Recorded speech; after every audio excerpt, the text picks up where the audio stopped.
বিসমিল্লাহির রহমানির রহিম। আমরা ইয়ারউদ্দিন খলিফার মাজারে আসছি।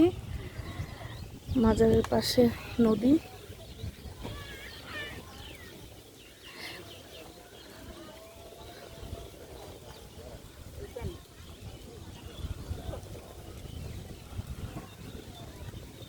অনেকেই মাজারে গোসল করতেছে। মাজারের পাশে যে নদী, নদীতে গোসল করতেছে এবং নদীর পানি প্রচুর ঠান্ডা। নদীর পানি প্রচুর ঠান্ডা।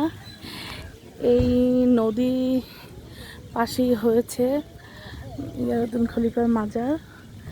আর এখানে এসে আমরা জানতে পারলাম যে যে ইয়ারউদ্দিন খলিফাকে দাফন করা হয়েছে তার পাশে যে নদী ভাঙন যে শুরু হয়েছিল, নদী ভাঙনে সব বাড়িঘর ভেঙে গেছে আশেপাশের, কিন্তু তার মাজারটি ভাঙেনি।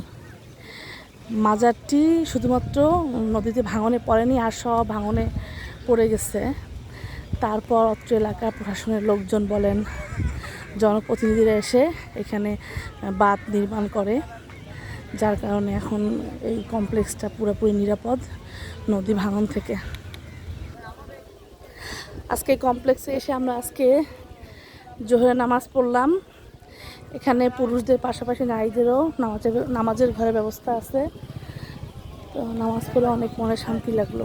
আমার চাচি আসছে, চাচি উজু করতেছে নদীর পানি দিয়ে। এই মাজার কমপ্লেক্সে 9 তারিখ 10 তারিখে মাহফিল হয়েছিল। এখনও বাস টাস খোলা হয়নি। তা এখানে যে তাঁবু টাঙানো হয়েছিল, প্যান্ডেল করা হয়েছিল। এই কমপ্লেক্সে মহিলাদের ইবাদত ঘর। এখানে মহিলারা নামাজ পড়ে। এখানে প্রচুর আম গাছে আম ধরেছে।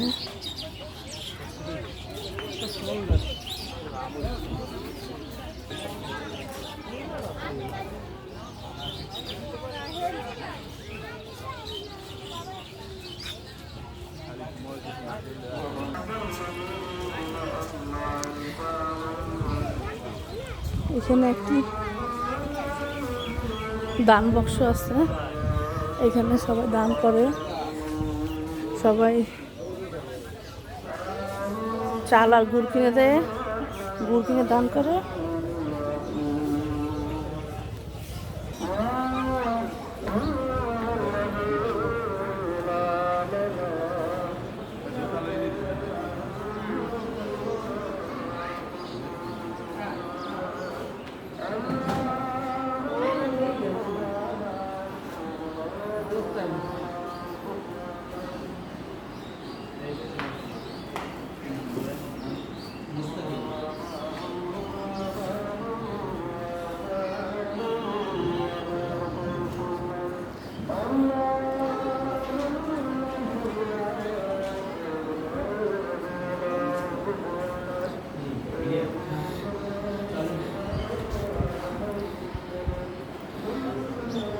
মূলত এইখানে এসে সবাই গুড় আর চাল দান করেছে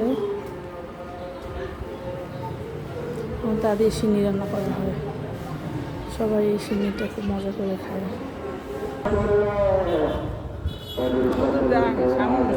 আর এই হলো কবর। এখানে মহিলাদের দোকান নিষেধ, তাই আমি কাছ থেকে নিতে পারলাম না।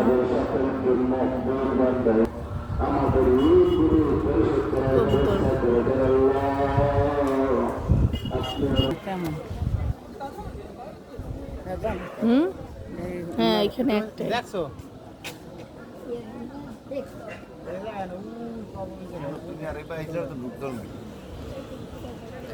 দূর থেকে কবর জিয়ারত করতে হবে, যেহেতু কাছে যাওয়া নিষেধ। কাছে যাওয়া যাবে না, মহিলাদের যাওয়া নিষেধ।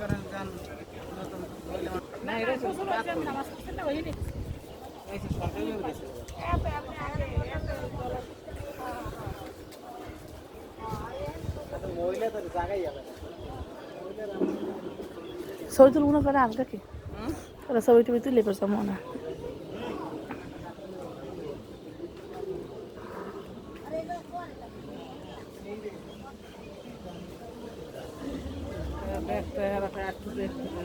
হুম।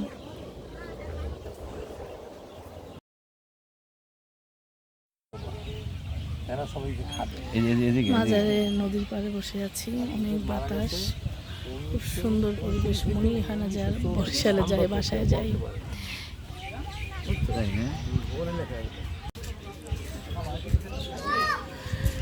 এই মাজারটি মূলত বরিশালের পটুয়াখালী জেলার মির্জাখান উপজেলা অবস্থিত।